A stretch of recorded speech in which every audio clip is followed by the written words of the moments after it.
Buenos días tengan todos en este día de celebración, este domingo del tiempo ordinario del calendario litúrgico que nos llama a adorar, a unirnos a Cristo Jesús en su adoración al Padre, esa adoración eterna que el Hijo le da al Padre en el cielo. Y bien, nuestro tema de esta semana se llama los llamamientos individuales y comunitarios. Nuestro sermón se llama Misericordias de la Libertad. Está sustentado en la escritura de la carta del apóstol Pablo a los Romanos, capítulo 12 y versos del 1 al 8. Y es que en este texto el apóstol nos lleva a tres temas que se trata de nuestra relación primeramente con Dios, con el mundo y con nuestros hermanos en la iglesia. Y bien, vamos a iniciar. Si recordamos nuestros mensajes anteriores, nos damos cuenta de que el apóstol Pablo, después de hablar de quién es Dios y la gracia que tiene para nosotros, da un giro en su carta. Y a partir de este pasaje del día de hoy, se dirige a sus hermanos y hermanas a causa de las misericordias de Dios para que sean un sacrificio vivo. Por esto, nuestra escritura comienza con una declaración de por lo tanto. Y bien, por lo tanto es la continuación de lo que se sustenta en los 11 capítulos anteriores. Y todo lo que Pablo nos dice en esta sección está basado en lo que estableció ya previamente en su carta. Así que los mandamientos y las amonestaciones que encontramos en las escrituras descansan siempre sobre un fundamento que los apoya. ¿Cuál es ese fundamento? El corazón y el carácter de Dios, que es el fundamento de todos los mandamientos que vemos en las escrituras. Y sobre la base de quién es Dios y de lo que ha hecho por nosotros en Cristo, es que le obedecemos. También vemos que sus mandamientos no son arbitrarios, ni nos han sido dados para robarnos el gozo y la vida, no, todo lo contrario. Los mandamientos de Dios son invitaciones a vivir la vida de amor y gozo que nos da en Jesucristo. Y cuando llegamos a ver quién es Dios verdaderamente, es que podemos poner nuestra plena confianza en Él. Encontramos que obedecerle es un gozo y un deleite. Y te pregunto, y también tú te has de hacer esta pregunta, ¿por qué no querríamos escuchar y seguir las palabras de quien más nos ama y nos da todo? Él no es un Dios ogro al que hay que evitar, no, sino que es el autor de la vida y al que hay que abrazar. Fíjese que el pasaje comienza con las palabras, por lo tanto, hermanos, tomando en cuenta la misericordia de Dios, ruego que cada uno de ustedes en adoración especial.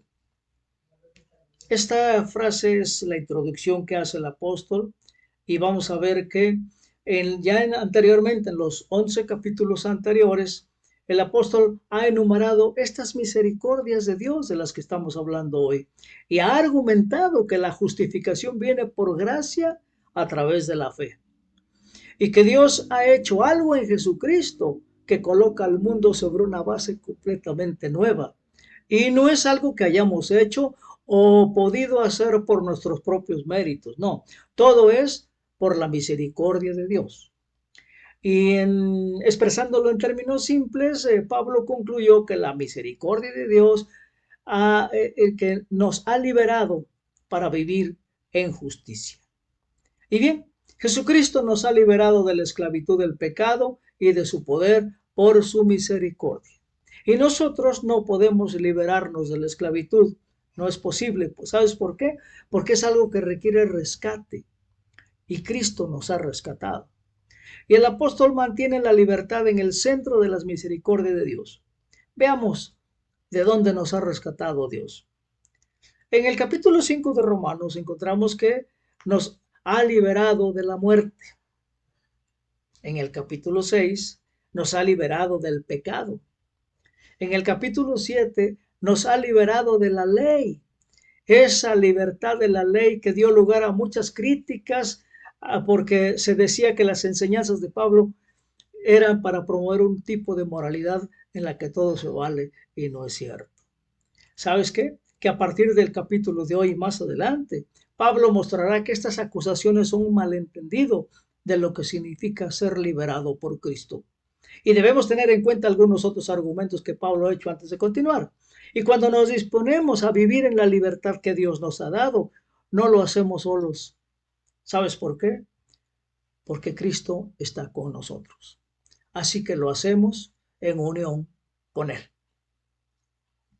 En el capítulo 8 de Romanos se nos da la escritura de recibir el Espíritu y ver el plan de Dios para traer a los creyentes a la imagen de su Hijo. Y en el capítulo 11 se nos recuerda la fidelidad de Dios para cumplir sus promesas. ¿Qué te parece? Y bien, ahora, Dios no nos ha liberado para vivir separados de Él. No, esa no sería la libertad para la que fuimos creados. No, hemos sido liberados en Jesús para tener una relación con el Padre, el Hijo y el Espíritu. Una libertad que también nos hará libres en todas nuestras otras relaciones. ¿Qué te parece?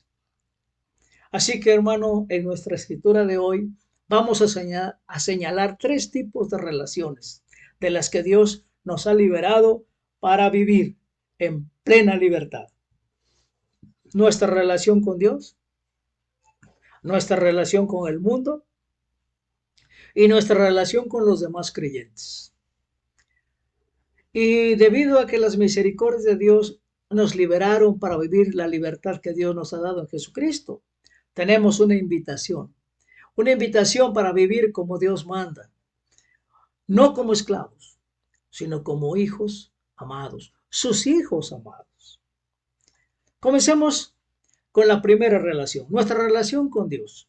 Y vayamos a la escritura de Romanos 12:1, que dice así: por lo tanto, hermanos, tomando en cuenta la misericordia de Dios, ruego que cada uno de ustedes en adoración especial ofrezca su cuerpo como sacrificio vivo, santo y agradable a Dios.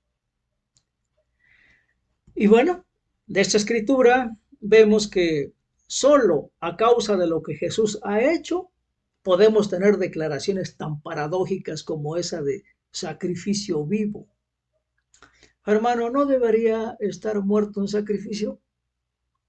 Ser un sacrificio vivo es la forma en que Pablo habla de nuestra respuesta a la gracia y la misericordia abrumadoras que nos ofrece en Jesucristo.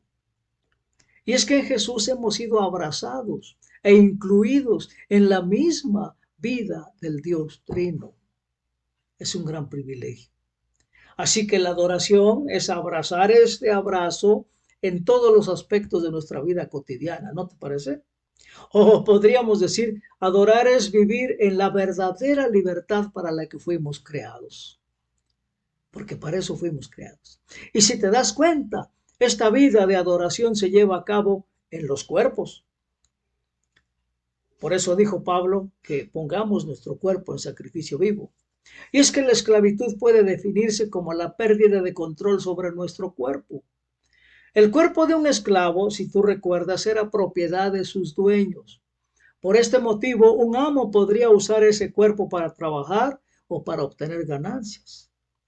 Y los propietarios de esclavos podrían tratar los cuerpos de los esclavos con agresiones de cualquier tipo, sin repercusiones. Así que, hermanos, la esclavitud al pecado, óiganlo bien, también tiene lugar en una existencia encarnada. Y te pregunto, ¿alguna vez te has encontrado haciendo cosas con tu cuerpo que desearías no haber hecho? Aquí Pablo habla de su propia experiencia de esto en el capítulo 7, y ese es el poder del amo, el poder del pecado. De eso es lo que nos ha liberado la misericordia de Dios. Pero debido al sacrificio de Jesús, somos libres de presentar nuestros cuerpos en todo lo que hacemos en adoración a Dios. ¿Te has preguntado, hermano, cómo es posible adorar a Dios con nuestros cuerpos? Esa es la forma en que fuimos creados, para relacionarnos con Dios. Adorar a Dios entonces es gozar de Él y vivir verdaderamente en libertad. Y este culto, ¿sabes qué? Implica sacrificio. Pero este no es un sacrificio que equivale a la muerte, no, sino que es una forma de vida, una forma de vivir. Y entonces aquí se está usando la palabra sacrificio de una manera completamente nueva.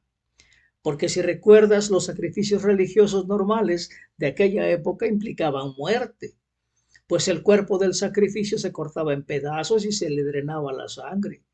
Y te podrías preguntar, o yo te podía preguntar, hermano, ¿acaso la víctima salía viva del sacrificio? Obvio que no, ¿verdad? Y entonces Pablo usa la palabra sacrificio con el significado de vivir sacrificialmente. Y bueno, las enseñanzas de Jesús estaban preñadas de la misma amonestación. Si recuerdas, Jesús habló de dar la vida por un amigo. ¿Sí lo recuerdas? Contó parábolas como las del buen samaritano, que tenían mucho del mismo tema. ¿Te acuerdas? O tal vez te venga a la mente frases memorables como el que pierda su vida por causa de mí la hallará. ¿Recuerdas? Así que, hermano, el sacrificio que ahora ofrecemos es morir al yo pecaminoso y obstinado, ¿verdad? Y vivir para otro. ¿Para quién? Para Dios. Lo que lleva a vivir sacrificialmente hacia los demás también. Somos liberados de vivir en la presión de hacer que el mundo gire en torno a nuestros deseos y necesidades. ¿Sabes por qué? Porque hay una libertad increíble para volver nuestra mirada interna hacia los demás, buscando lo mejor de ellos a la luz del Evangelio y usando nuestros cuerpos para bendecir a los demás. Y lo más importante, glorificar a Dios. ¿Qué te parece, hermano? Vayamos a los cambios a nuestra segunda relación, nuestra relación con el mundo. Vayamos a Romanos 12:2, que dice así: no se amolden al mundo actual, sino sean transformados mediante la renovación de su mente. Así podrán comprobar cómo es la voluntad de Dios, buena, agradable y perfecta. Amén. Así que, hermanos, en base a esta escritura, abrazar la vida que tenemos en Jesús significa que seremos libres para pensar de manera diferente. ¿No te parece? Nuestras mentes deben pasar por un proceso de renovación. Antes de Cristo, nuestras mentes estaban cautivadas por este mundo. Ahora, con la palabra mundo se está refiriendo a este tiempo presente y sus formas de pensar propias de él. Ahora, podemos imaginarnos el modelo de este mundo como una caja de esclavitud a la que Jesús se subió para libertarnos. Y si nuestro pensamiento se ajusta a esta caja, viviremos acorralados por los muros del miedo, la culpa y la ansiedad. Pero Jesús ha destruido estos muros y nos ha liberado para pensar, sentir y actuar fuera de esa caja. Así que mientras se renuevan nuestras mentes, somos transformados para vivir la vida de Padre, Hijo y Espíritu, que es una vida que las escrituras articulan como fe, esperanza y amor. Qué maravillosa libertad tenemos para pasar del conformismo a la transformación, ¿no te parece? Ya no dejamos que el mundo establezca la agenda, no. La palabra de Dios para nosotros en Jesucristo es nuestro nuevo llamado y nuestra misión. Y conforme seamos transformados por esa palabra, estaremos mejor equipados para probar y discernir lo que Dios está haciendo, liberándonos de las trampas del mal que se nos presentan en este mundo y en este tiempo. Así que, hermanos, en este discernimiento somos liberados para relacionarnos con el mundo de una manera en la que podemos ser una bendición para él.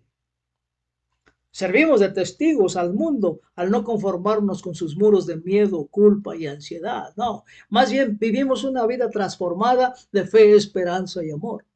Y nuestro testimonio puede señalar al Señor y Salvador bueno, aceptable y perfecto que nos ha hecho libres. ¿Para qué? Para relacionarnos con el mundo con la mente de Cristo. Amén. Bien, pasemos a nuestra tercera relación, nuestra relación con la iglesia o con nuestros hermanos. Le vamos a sustentar leyendo Romanos 12 del verso 3 al verso 8 y que dice así. Por la gracia que se me ha dado, digo a todos ustedes, nadie tenga un concepto de sí mismo más alto que el que debe tener, sino más bien piense de sí mismo con moderación, según la medida de fe que Dios le haya dado. Pues así como cada uno de nosotros tiene un solo cuerpo con muchos miembros, y no todos estos miembros desempeñan la misma función, también nosotros, siendo muchos, formamos un solo cuerpo en Cristo. Y cada miembro está unido a todos los demás. Tenemos dones diferentes según la gracia que se nos ha dado. Si el don de alguien es de profecía, que lo use en proporción con su fe. Si es el de prestar un servicio, que lo preste. Si es el de enseñar, que enseñe. Si es el de animar a otros, que los anime. Si es el de socorrer a los necesitados, que dé con generosidad. Si es el de dirigir, que dirija con esmero. Si es el de mostrar compasión, que lo haga con alegría. Amén. Qué hermosos conceptos, ¿verdad? Y bien, a partir de aquí, Pablo habla de la iglesia, pero todavía refiriéndose a cómo debe cambiar nuestro pensamiento individual. Y es que Pablo señala que en lugar de aspirar más allá del don de uno, los creyentes deben reconocer que cada miembro es parte del cuerpo y funciona en colaboración. No debemos pensar de manera que nos exaltemos a nosotros mismos sobre los demás. No, esa no sería la libertad a la que Jesús nos ha traído. No, esta es una vida de pensamiento, de fe, esperanza y amor, donde las relaciones entre nosotros fluyen de la relación del Padre, el Hijo y el Espíritu.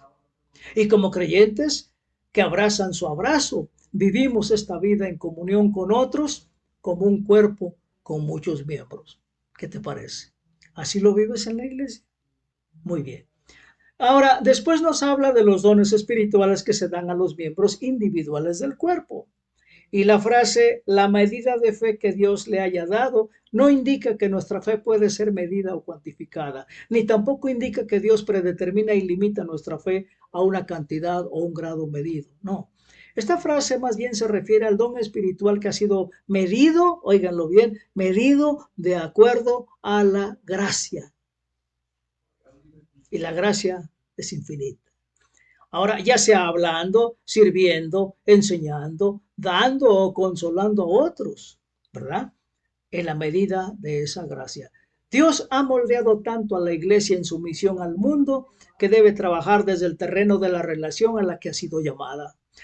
Y no hay llaneros solitarios en la iglesia. Ningún miembro tiene todos los dones necesarios para cumplir la misión de Dios a través de la iglesia.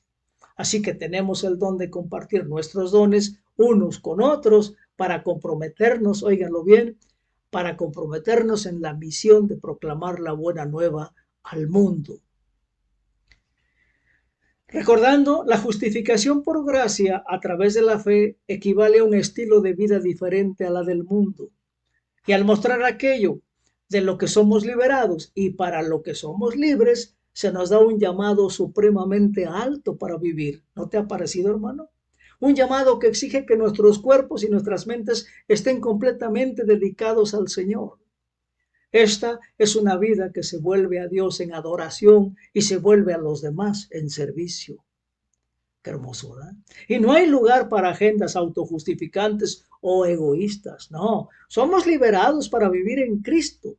Y esta es la vida de libertad para la cual las misericordias de Dios nos han hecho libres. ¿Qué te parece? Bueno, este es mi mensaje, así es que demos gracias por él.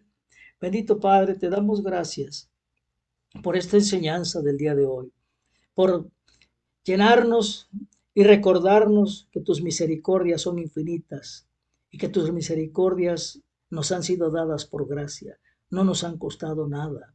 Ha sido el regalo que tú has tenido para nosotros, Señor, porque somos tus hijos amados. Gracias por ese privilegio de llamarte papá, papacito, que nos amas y nos abrazas. Y Padre, aquí estamos. Tómanos en tus manos. Ábrenos nuestra mente y nuestro corazón para que esté en comunión contigo y que podamos honrarte y alabarte, sirviéndote y sirviendo a los demás. En el nombre de Jesús. Amén.